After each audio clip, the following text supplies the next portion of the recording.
తరతరాలుగా తరగని స్వర్ణ బంధాలు మన మానిపల్లి జ్యువెలర్స్. నిరుద్యోగులకు ఏపీ సర్కార్ గుడ్ న్యూస్ చెప్పింది. 10,060 పోస్టులతో జాబ్ క్యాలెండర్ 2026 విడుదల చేసింది. సెప్టెంబర్, అక్టోబర్ నెలల్లో 4 దశల్లో నోటిఫికేషన్లు విడుదల కానున్నాయి. గ్రూప్ 1 కింద 149, గ్రూప్ 2 కింద 673, డిఎస్సి ద్వారా 2,991 టీచర్ పోస్టులు భర్తీ చేయనుంది ప్రభుత్వం.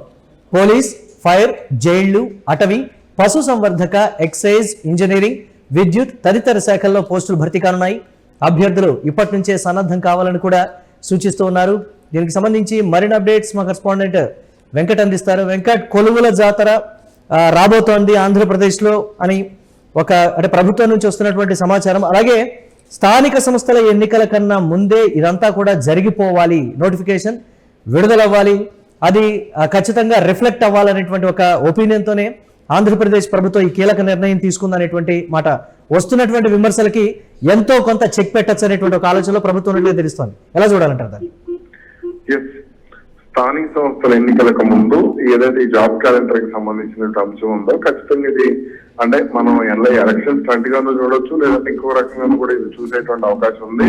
ఏది ఎలా ఉన్నప్పటికీ కూడా అంతిమ లబ్ధిదారు అనేటువంటిది ప్రజలు అనేటువంటి విషయాన్ని అయితే మనం అర్థం చేసుకోవచ్చు.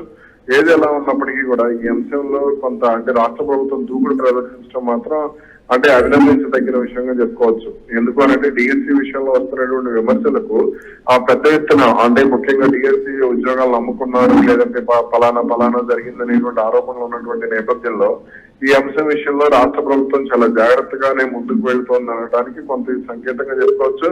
అంటే డిఎస్సి విషయంలో అక్రమాలు జరగలేదు అని చెప్పుకునేందుకు కూడా దీన్ని ఒక రకంగా వాడుకునేటువంటి అవకాశం కూడా ఉండొచ్చు.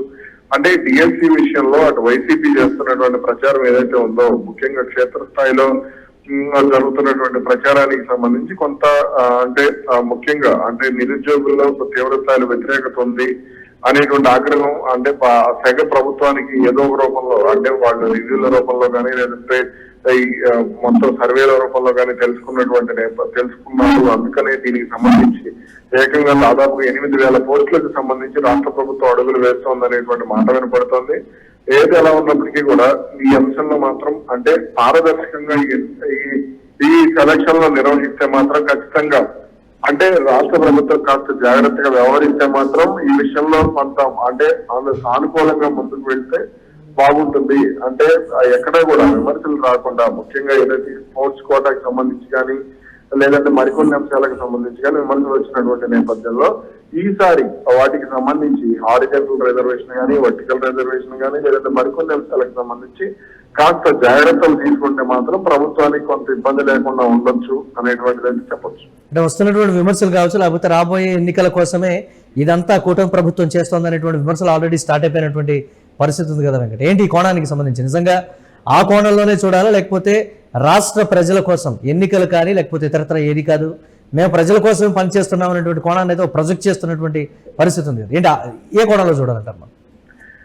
ఇక్కడ మీరు అన్నట్టుగా ప్రజల కోసం పనిచేయచ్చు, లేదంటే ఎన్నికల స్టంట్ కూడా అయి ఉండొచ్చు. కానీ ఇక్కడ ఎన్నికల స్టంట్ అంటే మెజారిటీకి సంబంధించి అంటే 2024 నుంచి కూడా కొంత యువతను ఆకట్టుకునేటువంటి విషయంలో కూటమి ప్రభుత్వం ఫెయిల్ అయింది. ముఖ్యంగా అంటే గ్రామీణ ప్రాంతాలకు సంబంధించి రూరల్ ఏరియాలకు సంబంధించి యువతను ఆకట్టుకునేటువంటి విషయంలో కొంత జాగ్రత్తలు తీసుకోవాల్సి ఉంటుంది అనేటువంటిది అయితే మనం చెప్పొచ్చు. కానీ ముఖ్యంగా కీలక అంశాలకు సంబంధించి అంటే జాబ్ క్యాలెండర్ విషయంలో కానీ ఈ డిఎస్సి విషయంలో కానీ మరికొన్ని సంక్షేమ కార్యక్రమాల విషయంలో కానీ అంటే నిరుద్యోగ భృతి అందించేటువంటి విషయంలో కానీ ఇలా మరికొన్ని అంశాలు ఏవైతే ఉన్నాయో వీటి విషయంలో రాష్ట్ర ప్రభుత్వం విఫలమైంది అనేటువంటిది ఉంది. కాబట్టి ఇప్పుడు స్థానిక సంస్థల ఎన్నికలు వస్తున్నాయి కాబట్టి స్థానిక సంస్థల ఎన్నికల్లో ఏమాత్రం ఇబ్బంది కలిగినప్పటికీ కూడా అది రాష్ట్ర ప్రభుత్వానికి ప్రధాన సమస్యగా మారేటువంటి ఛాన్స్ ఉంటుంది. అంటే ఇక్కడ ప్రజల్లో అంటే రాబోయే రోజుల్లో ఇప్పుడు వచ్చే ఏడాది జగన్ పాదయాత్ర లేదంటే మరికొన్ని అంశాల్లో కొంత వైసీపీ దూకుడు పెంచేటువంటి అవకాశం ఉంటుంది. కాబట్టి ఈ విషయంలో కనుక కొంత ప్రజలను ఆకట్టుకోలేకపోతే మాత్రం అది భవిష్యత్తులో మరింత ఇబ్బందికరమైనటువంటి పరిణామాలకు దారితీయచ్చు. అంటే ప్రభుత్వానికి సంబంధించి అటు కూటమిలో కూడా ఎన్నికలకు ఇది ఎంతవరకు లబ్ధి చేకూరబోతోంది అని అంటే దాన్ని ఎలా చూడొచ్చు అంటారు మనం? అంటే ఈ విషయంలో మాత్రం ఎన్నికలకు ఎంత లబ్ధి చేకూరుతుంది అనేది చెప్పడం కంటే కూడా కొంత స్థానిక సంస్థల ఎన్నికల్లో కొంత యువతకు అవకాశాలు ఇచ్చేటువంటి అంశంలో కొంత ప్రభుత్వానికి ఇది మేలు చేసేటువంటి అవకాశంగానే ఉండొచ్చు. Right, thanks for updates Venkat. ఇక నిరుద్యోగులకు ఏపీ సర్కార్ గుడ్ న్యూస్ చెప్పిందని చెప్పాలి. 10,060 పోస్టులతో జాబ్ క్యాలెండర్ 2026 విడుదల చేసింది. సెప్టెంబర్ అక్టోబర్ నెలల్లో 4 దశల్లో నోటిఫికేషన్లు అయితే విడుదల కానున్నాయి. గ్రూప్ 1 కింద 149, గ్రూప్ 2 కింద 673, డిఎస్సి ద్వారా 2,991 టీచర్ పోస్టులు భర్తీ చేయనుంది ప్రభుత్వం. ఇక పోలీస్, ఫైర్, జైళ్లు, అటవీ, పశు సంవర్ధక, ఎక్సైజ్, ఇంజనీరింగ్, విద్యుత్ తదితర శాఖల్లో పోస్టులు అయితే భర్తీ కానున్నాయి. అభ్యర్థులు ఇప్పటి నుంచే సన్నద్ధం కావాలని కూడా సూచిస్తున్నారు. రాబోయే స్థానిక సంస్థల ఎన్నికల కన్నా ముందే ఈ నోటిఫికేషన్ల ప్రక్రియ పూర్తి చేయాలనేది కూడా ప్రభుత్వం చూస్తోంది. ఈ నేపథ్యంలో ఎంతో కొంత దీనికి సంబంధించి స్థానిక సంస్థల ఎన్నికల్లో లబ్ధి పొందేటువంటి కోణంలోనే ఈ ప్రకటనని ప్రతిపక్షాలు అయితే చూస్తున్నాయి.